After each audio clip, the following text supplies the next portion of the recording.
बना लो उससे आप लोग थोड़ा सा शांति का परिचय लें। मैं 2 मिनट में आपको बता दूं आज के कार्यक्रम के बारे में और आज तक कार्यक्रम चला उससे हमको क्या मिला, किस तरह की परेशानियां झेलना पड़ा और कहां कहां कैसे मोड़ आए, तमाम संगठन में भी व्याधियां आई, उन सब पर आप सबको अवगत कराने का प्रयास करूंगा। लेकिन आप लोग जब शांति का परिचय देंगे तभी समझ में आएगा। कुछ साथी हमारे केवल फोन में लगे रहेंगे तो काम चलने वाला नहीं है, इसलिए हम चंद्रशेखर जी से सबसे पहले कहेंगे इस मोबाइल को थोड़ा सा शांत कर दें, या तो आप शांत हो जाएं तभी आगे काम चलेगा। आपको बता दें इन तमाम चिटफंड कंपनियों का भुगतान न होना सबसे बड़ी समस्या का विषय फतेहपुर में ही नहीं पूरे भारतवर्ष में है। आप लोग इस बात से अवगत, और इन समस्याओं को सबसे ज्यादा कौन झेल रहा है, मुझे लगता है इससे भी आप लोग अवगत हैं। ज्यादा से ज्यादा समस्या भुगतान न होने की दशा में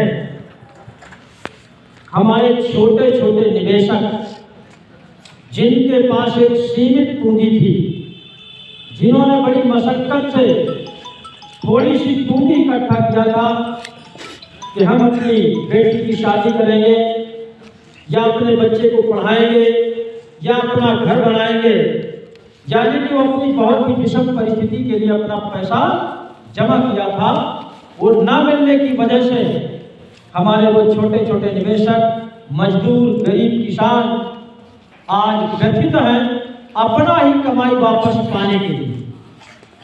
और इससे भी ज्यादा गंभीर स्थिति है उन एजेंटों की जिन्होंने अपनी जिम्मेदारी पर, अपनी गारंटी पर अपने ही चहेते रिश्तेदार, परिवार, पड़ोसी, मोहल्ले के लोगों का पैसा जमा कराया और ना मिलने की वजह से उन ईमानदार एजेंटों की क्या दुर्दशा है।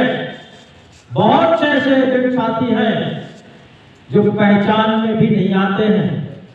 आज के 10 साल पहले उनकी सेहत और चेहरा क्या था, आज उनका हाल क्या है, उस समय की पोजीशन क्या थी, आज की परिस्थिति क्या है, ये सभी लोग जानते होंगे कि किस समस्या से गुजर रहे हैं। गली मोहल्ले में जाना मुश्किल हो जाता है, अपने ही निवेशक में पहुंचना मुश्किल हो जाता है, अपने ही लोगों के बीच में बैठना मुश्किल हो जाता है। इतना ही नहीं, बहुत सी ऐसी परिस्थितियां हैं जिनके घर बार छूट गए, ससुराल छूट गई, ननिहाल छूट गया, सरुहान छूट गया, ऐसी भी स्थितियां पैदा हो गई। लेकिन हमारे संगठन के द्वारा, ठगी मिली जमाकर्ता परिवार के द्वारा पूरे भारतवर्ष में कार्यक्रम किए गए और भारत सरकार के ही बनाए हुए कानून को याद दिलाने का काम किया गया। तमाम जनता जनार्दन को भी, सरकार के नुमाइंदों को भी, जिले से लेकर के प्रदेश तक, प्रदेश से लेकर के देश तक के जिम्मेदारों को ज्ञापन के माध्यम से इन समस्याओं को पहुंचाने का प्रयास किया गया। लेकिन सरकार ने, कोई भी सरकार हो, चाहे स्टेट गवर्नमेंट रही हो या सेंट्रल गवर्नमेंट रही हो, आपके भुगतान के लिए या जो भारत सरकार के बनाए हुए कानून बनाने के लिए कभी 2 शब्द का कोई स्टेटमेंट किसी भी जिम्मेदार का नहीं आना। ये दुख का विषय है। और देश में लगभग 40 से 45 करोड़ परिवार हैं जिनका पैसा इन चिटफंड कंपनियों में फंसा है और जनता को लुटवाने का काम सरकारों ने किया है। इन तमाम कंपनियों को लाइसेंस देकर के, परमिशन देकर के, उनको ओरिजिनल सर्टिफिकेट देकर के, रजिस्ट्रेशन का, मान्यता का, लाइसेंस का, और उस सरकारी लाइसेंस को देख करके देश की जनता सरकार के भरोसे में अपनी गाढ़ी कमाई उन कंपनियों में लगा दी। यही तो है।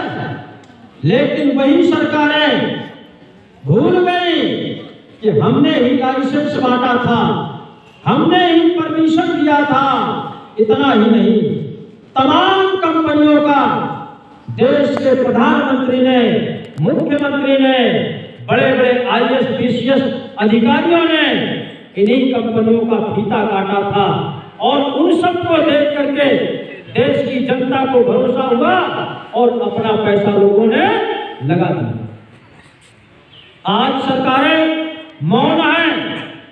हमारे संगठन ने तमाम तरीके से जगाने का प्रयास किया, लेकिन सरकारों की तरफ से कोई ऐसा रिजल्ट नहीं आया कि जो भुगतान संबंधी कोई स्टेटमेंट मिला है, नहीं मिला है। इसीलिए हमारे संगठन ने ठगी पीड़ित जमाकर्ता परिवार ने, जिसके मुखिया आदरणीय मदन लाल आजाद जी हैं, उन्होंने एक शपथ लिया और संकल्प लिया कि जब तक हमारे प्रत्येक निवेशक का भुगतान नहीं हो जाएगा तब तक ये हमारा आंदोलन खत्म होने वाला नहीं। ऐसा संकल्प लिया था। लेकिन 1 सितंबर 2024 से लगातार ये आंदोलन चल रहे हैं पूरे भारतवर्ष में। उसी तर्ज पर फतेहपुर जनपद में भी चल रहा है। आज 9 दिसंबर 2024 है। 9 दिसंबर है ना? कैलकुलेट कर लीजिए।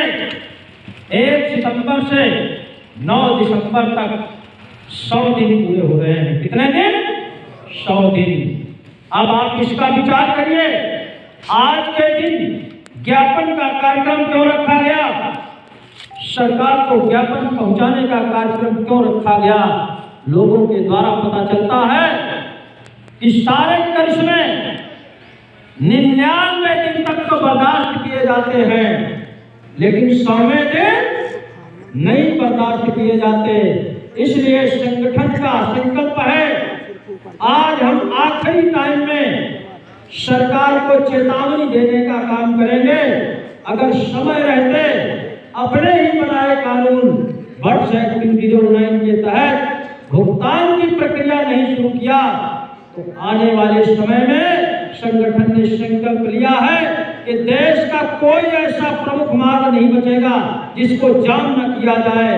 जिले का कोई ऐसा प्रमुख चौराहा नहीं होगा जिसको जाम न किया जाए। ये जनता की पीड़ा है। जनता जिस दिन जाग जाएगी, जनता को लगेगा कि ये सरकार निकम्मी है, ये हमारा भुगतान नहीं देगी, उसी दिन जनता जागेगी और सरकार को चेताने का काम करेगी चौराहा जाम करने के बाद। तब तो सुनेंगे।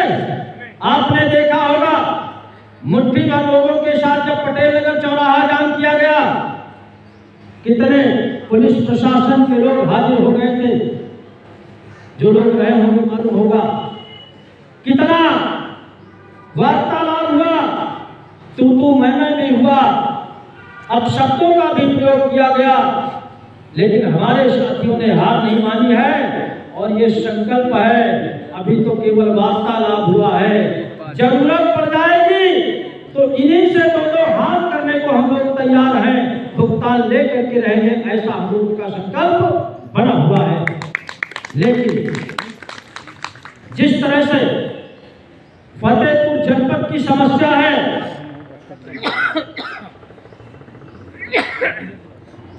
जो सर्वे है,